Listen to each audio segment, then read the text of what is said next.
to pay their respects, I'd like to introduce to you the Vice President of the United States of America, the Honorable Joseph Biden.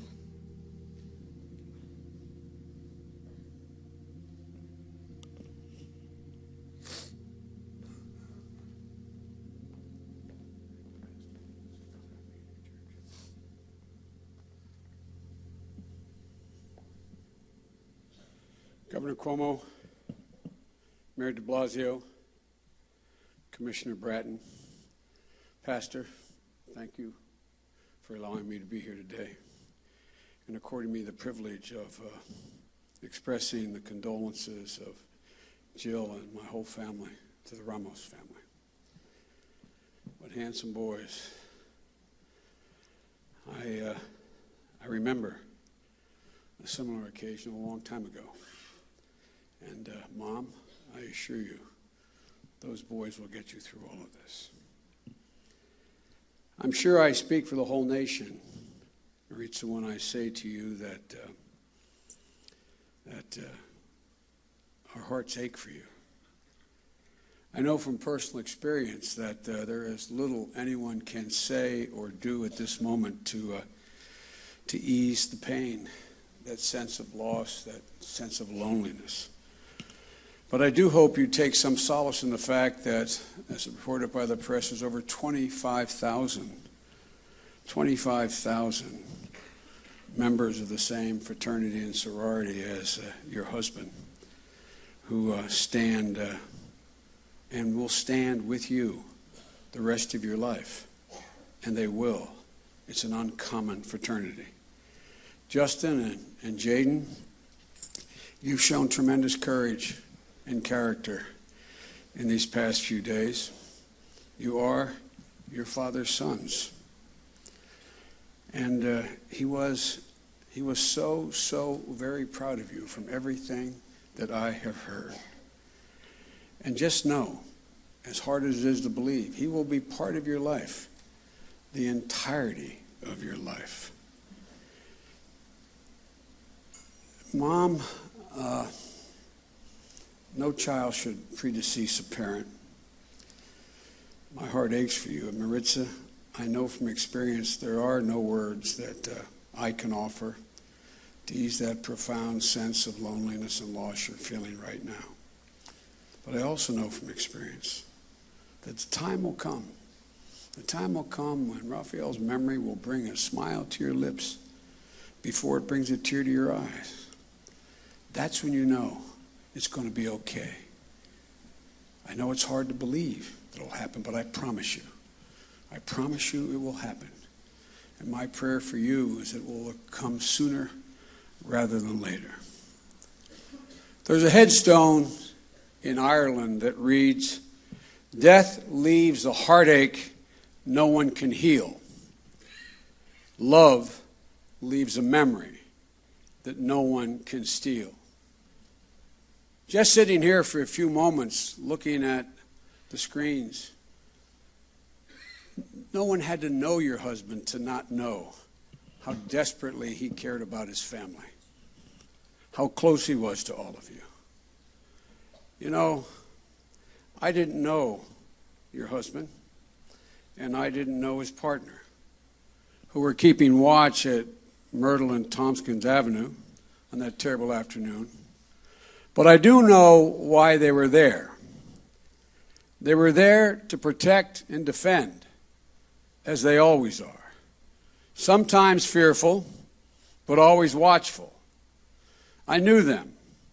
They're the guy I grew up with in Scranton and Claymont, Delaware. The boy with the most courage and the most compassion. The man with a brave heart and a generous soul. A brother who always looked out for his sister. A father whose words were always encouraging to you boys with a touch that could soothe away the fear. And a son who made his mother proud every time he turned and smiled at her. And a husband with a gentle hand who could soothe away the concerns, who you knew would always be there. A former school safety officer became a cop at age 37, an active member of his church, studying to become a chaplain, a father, a husband, a son, a 7-year veteran on the force, a son of a Chinese immigrant, his partner, conversant in several dialects, and newlywed, both confident, committed, passionate, and vigilant. Being a cop was not what they did, it was who they were. Like every man and woman in uniform here today. It's who you are.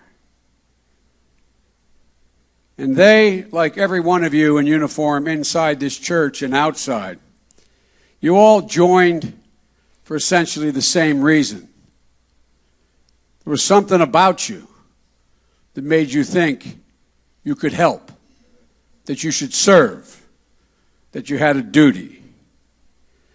I've spoken at too many funerals for too many peace officers. Too many funerals for brave women and men who kept us safe and watched their families grieve. And I've observed one thing, that unfortunately, it's only when a tragedy like this occurs that all their friends, neighbors, and people who didn't even know them become aware of and reminded of the sacrifices they make every single solitary day to make our lives better. Today, we pay tribute to Officer Rafael Ramos and Wenjin Liu, and we pay tribute to their families. Because every day when a police officer pins on that shield and walks out the door, the officer's wife, husband, mother, father, brother, sister, children, they know anything could happen. The fear of that call at 3 a.m. in the morning, the relief of hearing the voice at the door open says, "I'm home." There's a line from the English poet John Milton. He said, "They also serve who only stand and wait." Thousands upon thousands of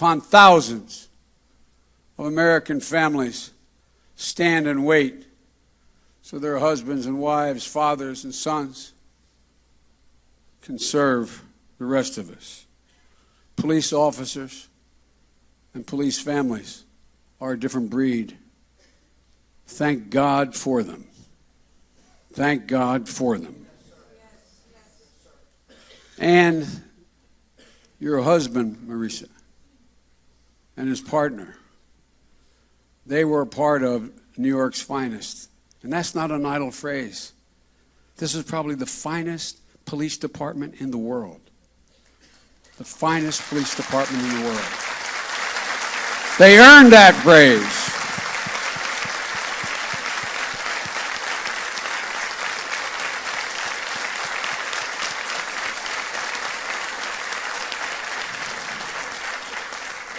It's a sacred trust they took on when they kissed their children's forehead as they sleep and head out on a night shift to watch over all the children of this great city, treating and protecting each of them as if they were their own. When you patrol the streets of New York, you circle the earth. A 6-story walk-up, apartment towers, aromas of millions of kitchens, continuing thousands of traditions, streets full of silence, streets bursting with hundreds of languages, whispering, laughing, shouting. An intimidating city, a city of others, a city of labels and borders and seemingly unbridgeable gaps, a city constantly grappling with the issues as old as the nation and as new as the morning headlines. Yet in every neighborhood in this great city, this most alive of all cities, this chaotic miracle stands as a beacon to the world, in no small part because of the sacrifices that the New York Police Department makes every single day. So when An assassin's bullet targeted 2 officers. It targeted this city, and it touched the soul of the entire nation. A city where the son of a Chinese immigrant shared a patrol with a Hispanic minister in training. A city where a single ride on a subway brings you into contact with more people, more lives, than many people in this country will encounter in an entire lifetime. A city that educated a young college student with a mother from Kansas and a father from Kenya who would one day stand before the nation and declare, this is not a black America or a white America or a Latino America or an Asian American. This is the United States of America.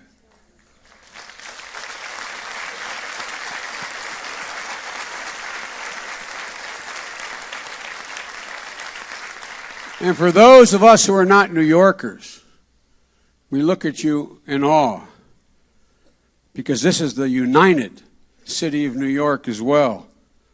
A city that rose as one to confront 2 of the greatest disasters of this century.